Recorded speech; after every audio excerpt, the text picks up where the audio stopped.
تلمیح، تو یہ کوئی تاریخی واقعہ یا کسی حدیث کی طرف جب اشارہ کیا جائے تو اس کو کیا کہتے ہیں؟ صنعت تلمیح۔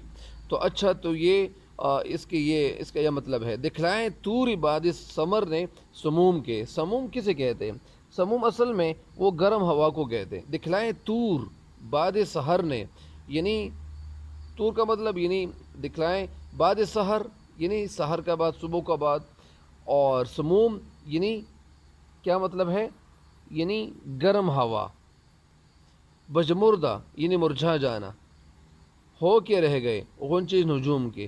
نجوم کے جو ستارے جو تھے وہ رات کے وقت وہ جو غنچے اس کے بنے ہوئے تھے، تو وہ مطلب اس کا کیا ہوا کہ وہ ستارے بھی رفتہ رفتہ جانے لگے اور ختم ہونے لگے۔ مطلب اس کا یہ ہے کہ رات کا وقت ختم ہونے کو تھا، رات کا وقت ختم ہونے کو تھی، یعنی رات جا رہی تھی، ختم ہو رہی تھی، اور یعنی مطلب سورج طلوع ہو رہا تھا، اور سورج طلوع ہونے کے بعد جتنے ستارے موجود تھے آسمانوں میں، وہ آسمان میں جتنے بھی ستارے موجود تھے وہ سارے کے سارے رفتہ رفتہ ختم ہونے لگے۔ مطلب یعنی سورج کی روشنی جب پھیل گئی آسمان میں جب سورج کی روشنی پھیل گئی تو ظاہری بات ہے کہ اس کے سامنے پھر ستارے کیسے رہ سکتے ہیں؟ ستاروں کی روشنی تو وہ پھر ختم ہو چکی ہوگی نا، ختم ہو جاتی ہیں۔ تو اسی طرح اس کا یہی مطلب ہے۔ اس شعر کی اس بند کی تشریح میں آپ کے سامنے رکھ دیتا ہوں تاکہ آپ کے ذہن میں یہ مکمل طور پر بیٹھ جائے۔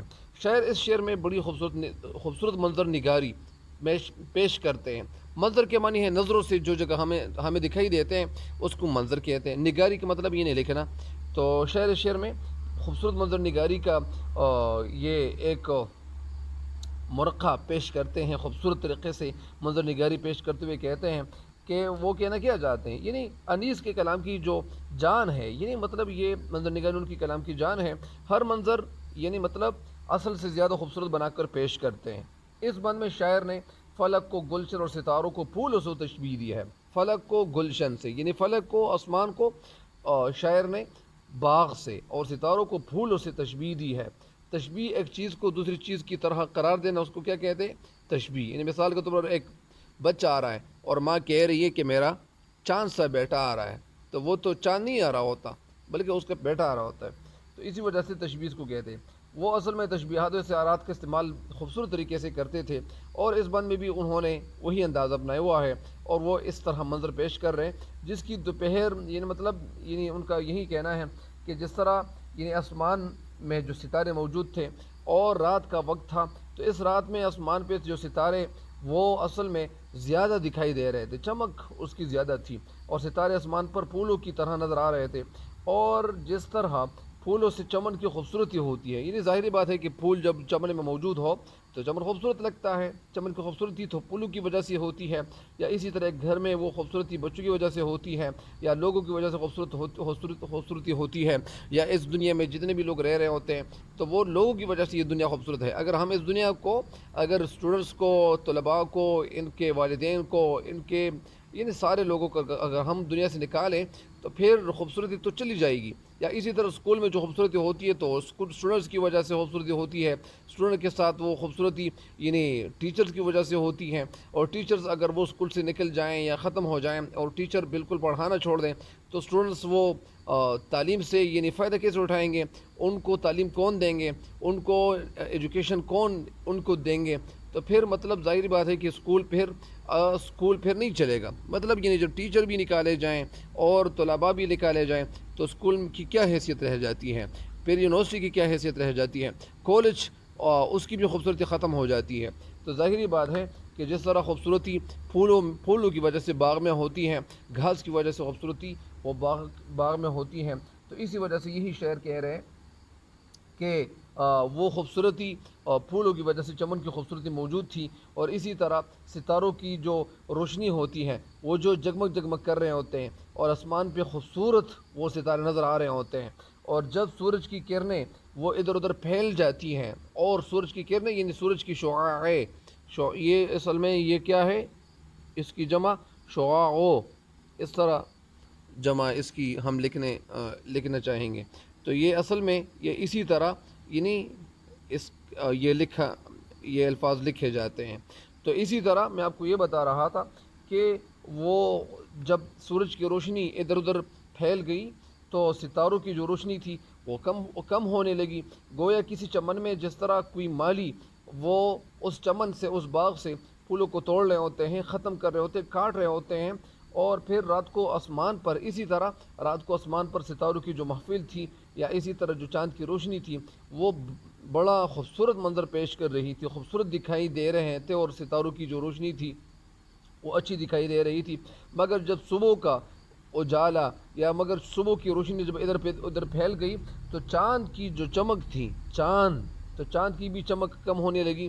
اور اسی طرح چاند کی چمک جب کم ہونے لگی تو جس طرح خزان کے موسم میں وہ پتجھڑ کے موسم میں پھر کیا ہوتا ہے، پتجھڑ کے موسم میں تمام پھول وہ گر کر وہ خاک ہو جاتے ہیں، مٹی میں ختم ہو جاتے ہیں، اور پھر وہ خوبصورتی نہیں رہتی. یعنی باغ کی خوبصورتی پھر تو پھولوں کی وجہ سے ہوتی ہے. جب باغ سے پھول چلے جائیں، گر جائیں، ختم ہو جائیں تو پھر باغ کی خوبصورتی کیا رہ جائے گی؟ تو باغ کی پھر کوئی حیثیت نہیں رہ جاتی، اور درخت سرسبز پتوں سے وہ خالی ہو جاتے ہیں، اور اس کے تمام جتنے بھی پھل ہوتے ہیں، وہ پتے ہوتے ہیں، پھل ہوتے ہیں، وہ سارے گر جاتے ہیں اور مٹی میں ختم ہو جاتے. وہ مٹی میں ساری چیزیں مل کر وہ میڈ ہو جاتی ہیں اور ساری چیزیں ختم ہو جاتی ہیں. اسی طرح آسمان پر سورج کی جو روشنی تھی، سورج کی روشنی جب پھیلنے لگی، ادھر ادھر پھیلنے لگی، ستاروں کی روشنی جو تھی وہ ختم ہونے لگی، رخصت ہونے لگی. اور اس صبح کی جو ہوا میں اگرچہ بڑی خوبصورتی، بڑی ٹھنڈک تھی، بڑی خنکی تھی، بڑی سرد سے بھری ہوئی ہوائیں جو تھیں وہ خنک ہوائیں چل رہی تھیں، مگر ستاروں کے لیے جو سورج کی روشنی جو تھی یہ روشنی گرم ہوا کی طرح جب چلنے لگی، یعنی ستاروں کے لیے جو سورج کی روشنی جو تھی وہ گرم ہوا کی طرح جب ادھر ادھر پھیلنے لگی اور چلنے لگی تو جس سے ستاروں کے جو غنچے تھے وہ مرجھائے ہونے لگے، یعنی وہ مرجھانے لگے. ستاروں کے جو غنچے تھے وہ کیا ہونے لگے؟ مطلب مرجھانے لگے. یعنی جس طرح جو گرم ہوا ادھر ادھر وہ چل رہی ہوتی ہیں تو اسی وجہ سے ستاروں کے لیے جو سورج کی جو یہ روشنی تھی وہ گرم ہوا کی طرح چلنے لگی. گرم ہوا کی طرح چلنے لگی تو پھر کیا ہو جاتا ہے، جس سے کیا ہوا، یعنی اس سے یہ ہوا کہ جس سے ستاروں کے جو غنچے تھے وہ مرجھائے جانے لگے، اور ان کی جو چمک دمک تھی، جو خوبصورتی تھی، کس چیز کی؟ ستاروں کی. تو وہ ان کی چمک دمک خوبصورتی جتنی بھی تھی وہ صبح کی روشنی نے ہر چیز یعنی اپنے قبضے میں لے لیا. یعنی ہر چیز وہ اس کے قبضے میں، کس چیز کے قبضے میں؟ سورج کے قبضے میں ہر چیز آ گئی، اور ہر چیز جو تھی وہ ان کے تصرف میں اور ان کے قبضے میں اور ان کے گرفت میں، ہر چیز ان کی گرفت میں آنے لگے، اور ہر چیز جو تھی وہ ختم ہو گئی. اور اسی طرح جو ستاروں کی جو روشنی تھی، اسی طرح تاروں کی جو روشنی تھی وہ ساری کی ساری ختم ہوئی. اور پھر کیا ہوا، کیونکہ ہر طرف بادشاہ کا مطلب سورج کا ہر طرف چرچا ہونے لگا اور دھوم ہونے لگا، اور جب چاروں طرف روشنی پھیل جاتی ہے تو ظاہری بات ہے کہ اس کے سامنے پھر کس کی چلتی ہے، کس کی مرضی چلتی ہے. تو ظاہری بات ہے وہ سارے ستارے، وہ چاند کی روشنی وہ مدھم پڑنے لگی اور ستاروں کی روشنی ختم ہو گئی. تو یہ ساری تشریح جو میں آپ کو بتا چکا ہوں تو یہ اسی بند کی تشریح ہے. مجھے امید ہے کہ آپ لوگ اس سے ضرور استفادہ کریں گے، فائدہ اٹھائیں گے. لیکن اس چینل کو سبسکرائب ضرور کریں، اور اس چینل کے لنکس کو بھی اپنے دوستوں کے ساتھ ضرور شیئر کریں. اور یہ کبھی یعنی بخل سے کام نہ لیں. مطلب اس کا یہ ہے کہ جب آپ اس سے فائدہ اٹھا رہے ہو تو یہ مسلمان کا بھائی ہے، المسلم اخو المسلم. اور اسی طرح اللہ تعالیٰ کا یعنی ارشاد ہے، اعوذ باللہ من الشیطان الرجیم، بسم اللہ الرحمن الرحیم، انما المؤمنون اخوۃ، بے شک مومن، یعنی بے شک مؤمنون مومن، اخوتن یعنی بھائی ہے، یعنی المسلم اخو المسلم، مسلمان کا بھائی ہے. تو اسی وجہ سے یعنی ایک دوسرے کے لیے پیار کا، محبت کا جذبہ رکھنا چاہیے، اور ایک دوسرے کو فائدہ ضرور پہنچانا چاہیے. کیونکہ جب ہم کسی کے حوالے سے اچھی سوچ رکھنے والے جب ہم ہوں گے، ہمارے ذہنوں میں جو سوالات اٹھتے ہیں، یا اسی طرح جب ہم پازیٹیو سوچیں گے اپنے دوستوں کے لیے، اپنے بھائیوں کے لیے، دوسرے لوگوں کے لیے، تو ظاہری بات ہے کہ وہ دوسرے لوگ بھی ہمارے لیے پازیٹیو سوچ رکھیں گے. ان کو جب فائدہ پہنچائیں گے تو دوسرے لوگ بھی ہمیں فائدہ پہنچائیں گے. تو اسی طرح یہ زندگی گزرتی جائے گی، اور ہم سارے لوگ یعنی خوبصورت طریقے سے زندگی گزارتے جائیں گے. اور انشاءاللہ مطلب یعنی ہم سے ایک دوسرے کو فائدہ پہنچانا چاہیے. جیسا علامہ اقبال رحمۃ اللہ علیہ ایک جگہ فرماتے ہیں کہ ہیں لوگ وہی جہاں میں اچھے، آتے ہیں جو کام دوسروں کے.